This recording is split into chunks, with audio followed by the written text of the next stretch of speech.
Are you ready? యేసయ్య నాకు open minded గల స్వభావాన్ని అనుగ్రహించు దేవా. యేసయ్య నాకు ఓపెన్ మైండెడ్ గల స్వభావాన్ని అనుగ్రహించు దేవా. ఓపెన్ మైండెడ్ అంటే ఏంటి? కొత్త ఆలోచనలు నీకెవరన్నా అందిస్తున్నప్పుడు అది అంగీకరించే స్వభావం. కొత్త భావాలు నీకెవరన్నా అందిస్తున్నప్పుడు అది అంగీకరించే స్వభావం. గుడ్డిగా నమ్మటం కాదు, ఇది సత్యమా ఇది అసత్యమా అని తెలుసుకునే స్వభావాన్ని ఏమంటారు? ఓపెన్ మైండెడ్ అంటారు. నాతో పాటు చెప్పండి, వీరు. వీరు అంటే ఎవరు? బెరియా. గడి చెప్పండి, బెరియా వాళ్ళు. అంటే బెరియా వాళ్ళు, నాతో పాటు వీరు బెరియా వాళ్ళు తెస్సలోనికలో ఉన్న వారికంటే గనులయుండిరి గనుక ఆసక్తితో వాక్యమును అంగీకరించి పౌలును శీలయును చెప్పిన సంగతులు అలాగున్నవో లేవో అని ప్రతి దినమును లేఖనములను పరిశోధించుచూ వచ్చిరి. ఇప్పుడు ఒక్కసారి ఇంగ్లీష్ చదివి చదువుదాం. Now the Berean Jews were of more noble character. ఇక్కడ ఏం చెప్పబడుతుంది? గనులయుండిరి. గట్టిగా, నోబుల్ క్యారెక్టర్. ఒక ఇంగ్లీష్ తర్జుమాలో ఏం కనపడుతుంది అంటే నోబుల్ క్యారెక్టర్ లేకుండా ఓపెన్ మైండెడ్. గట్టి చెప్పండి, examine the scriptures every day. మళ్ళీ ఇంకోసారి, వీరు ఎవరు వాళ్ళు? వీరు బెరియా వాళ్ళు తెస్సలోనికలో ఉన్న వారికంటే గనులయుండిరి. అంటే ఓపెన్ మైండెడ్. గనుక ఆసక్తితో వాక్యమును అంగీకరించి పౌలును శీలయును చెప్పిన సంగతులు అలాగున్నవో లేవో అని ప్రతిదినమును లేఖనములు పరిశోధించుచు వచ్చిరి. లేఖనములు అంటే ఏంటి? పాత నిబంధన గ్రంథాన్ని కొత్త నిబంధన భక్తులు ఏమని పోల్చేవాళ్ళు? లేఖనములు, స్క్రిప్చర్స్, ఓల్డ్ టెస్టమెంట్ లేఖనములు. అపోస్తులైన పౌలు శీల ఒక ప్రాంతానికి వెళ్ళారు.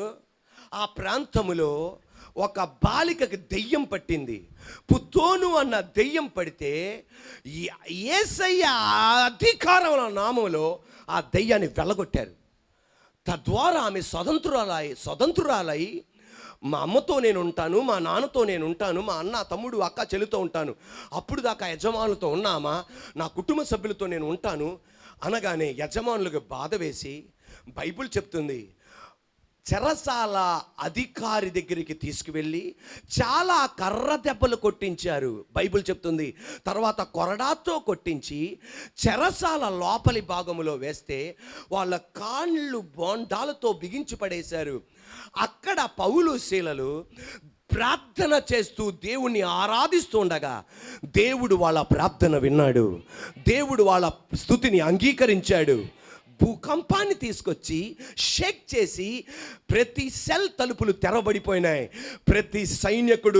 ప్రతి ఖైదీ యొక్క చేతుల సంఖ్యలు ఊడిపోయినాయి, కాలు బోండాలు ఊడిపోయినాయి. అటువంటప్పుడు ఈ చెరసాల అధిపతి ఏమనుకున్నాడు తెలుసా? నాయనో ఉన్న వాళ్ళందరూ పారిపోయి ఉంటారు అనుకొని తనకు తాను కత్తి దూసి పొడుచుకొని చచ్చిపోబోతుండగా వెంటనే పౌలు ఇలాగన్నాడు, చావద్దు, మేమందరం మనమందరం ఇక్కడే ఉన్నాం. ఈ సంఘటన చూసి వేరే ఖైదీల పాదాల మీద పడలా, పౌలు శీల వాళ్ళ పాదాల మీద పడుతున్నారు. ఆ పడేది ఎవరి పాదాల మీద అంటే పౌలు శీల పాదాల మీద కాదు, యేసయ్య పాదాల మీద పడి ఆయన చెప్పేది ఏంటి తెలుసా? ఇదివరకున్న ఖైదీల దేవుడు కాదు ఈ అద్భుతం చేసింది, చెరసాల పునాదిని కదిలించింది, తలుపులు తెరిసేసేటట్టు చేసింది, చేతుల్లో సంకెళ్ళు కాళ్ళు ఉన్న బోండాలు ఊడగొట్టేటట్టు చేసింది. నీ దేవుడే ఈ కార్యం చేశాడు. అయ్యలారా, రక్షణ పొందడానికి నేనేమి చెయ్యాలి? అపోస్తల కార్యం 16:31. అందుకు వారు, ప్రభు అయిన యేసునందు విశ్వాసముంచుము, నీవును నీ ఇంటి వారును రక్షణ పొందుదురు. తర్వాత వాళ్ళ ఇద్దరిని చెరసాల అధిపతి, చెరసాల నాయకుడు వాళ్ళ ఇంటికి తీసుకెళ్ళి భోజనం ఇచ్చి పెట్టాడు. కడుపు నిండా భోజనం తిని అక్కడ నుండి వేరే ప్రాంతానికి వెళ్ళారు, మరొక ప్రాంతానికి వెళ్ళారు. వెళ్ళి తెసలోనికా అన్న పట్టణానికి వెళ్ళారు.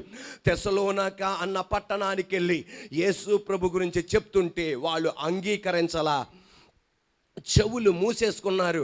ఇదేదో కొత్త బోధగా ఉంది, మాకు చెప్పకండి అని చెప్పి వాళ్ళ వ్యతిరేక స్వభావాన్ని గమనించి మనల్ని వీళ్ళు తనేస్తారు, చంపేస్తారని చెప్పి జైసన్ అన్న ఇంటికి వెళ్ళి దక్కోగానే తెసలోనికా పట్టణములో ఉన్న వాళ్ళందరూ గుమ్ముగూడి ఆ జైసన్ ఇంటి మీద దాడి చేశారు. కానీ రహస్యంగా జైసన్ వీళ్ళిద్దరిని పంపించేశాడు. అయ్యగారు, మీరు ఇక్కడ ఉంటే కుదరదు, పౌలు శీలలారా మీరు వెళ్ళిపోండి అనగానే వాళ్ళు తెసలోనికా పట్టణం నుండి ఆ రాత్రే పరిగెత్తి బెరియా అన్న పట్టణానికి వెళ్ళారు. ఇప్పుడు మనం నేర్చుకునేది ఆ పట్టణం వారి గురించే. బెరియా అన్న పట్టణానికి వెళ్ళారు. ఆ బెరియా అన్న పట్టణానికి అక్కడికి వెళ్ళి యేసు ప్రభు గురించి చెప్తే వాళ్ళు ఒక ఓపెన్ మైండెడ్ కలిగిన వాళ్ళు. ఎవరాళ్ళు? ఓపెన్ మైండెడ్ కలిగిన వాళ్ళు. ఆ వాక్యాన్ని వింటుంటే ఇదేదో కొత్తగా ఉందే అని చెప్పి గుడ్డిగా నమ్మలా. వీళ్ళు చెప్పింది లేఖనాల్లో ఉన్నాయా అంటే ఏంటిది, పాత నిబంధనలో ఉన్నదా లేదా అని పరీక్షించారు. ఎప్పుడైతే పరీక్షించారో వాళ్ళకు అర్థమైంది ఈ పౌలు శీలలు చెప్పింది కరెక్ట్ అని చెప్పి అక్కడికక్కడ మోకాలుంచి మీ దేవుడే మా దేవుడు అని యేసయ్యని అందు విశ్వాసముంచిరి. బెరియా పట్టణం అన్యుల పట్టణం, కానీ 95% యూదులు నివసిస్తారు. బెరియా పట్టణం అన్యుల పట్టణం, కానీ 95% 95% యూదులు నివసిస్తారు. అక్కడ ఎక్కడికి వెళ్ళినా సమాజ మందిరం కనబడుతుంది. పౌలు దాన్ని ఉపయోగించుకున్నాడు, వాక్యాన్ని అందించాడు. వాళ్ళకి అందిస్తుండగా ఒక్కొక్క మాట వాళ్ళ హృదయాన్ని తాకింది. లేఖనాలను పరిశోధించారు, యేసే దేవుడని విశ్వసించారు.